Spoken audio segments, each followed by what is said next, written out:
নমস্কার, বাঙালি রান্নাঘরে আপনাদের সবাইকে স্বাগত।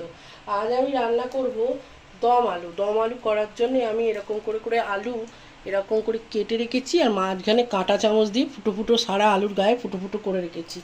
এখন যেটা দিতে হবে, এখানে দিতে হবে সাদা তেল। সাদা তেল দিলাম,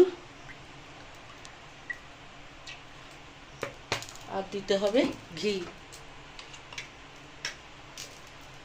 এখানে আমি এই 1 চামচি ঘি ব্যবহার করলাম।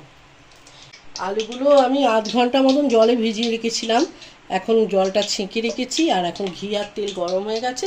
আমি এখানে আলুগুলো সব ভেজে নেব। আলুগুলো আমার ভাজা হয়ে গেছে, আমি তুলে নিচ্ছি।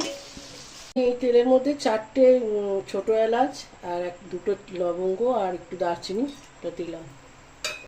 এখানে আমি একটা মশলা করে রেখেছি। 1 ইঞ্চি আদা, 4টে শুকনো লঙ্কা আমি বেটে রেখেছিলাম। এটা এখন এর মধ্যে আমি দিয়ে দেবো।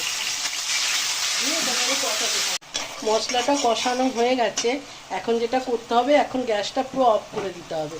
অফ করে দিয়ে এর মধ্যে আমি ফ্যাটানো 100 দই রেখেছি, টক দই। সেই দইটা আমি এখন এর মধ্যে দিয়ে দেবো। গ্যাসটা আমি জ্বালিয়ে দিয়েছি, অন করে রেখেছি। এটা এখন দইয়ের সাথে কষতে থাকবো। এবার আমি ভাজা আলুগুলো এর মধ্যে দিয়ে দিলাম।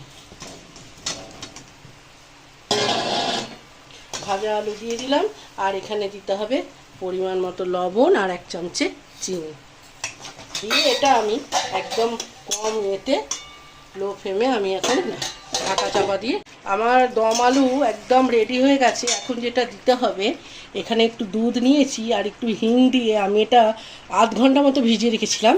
এটা ঠিক নামাবার আগে এরকম দিয়ে দিতে হবে। দেওয়ার পর একবার ফুটিয়ে নিয়ে গ্যাসটা আমি অফ করে দেবো।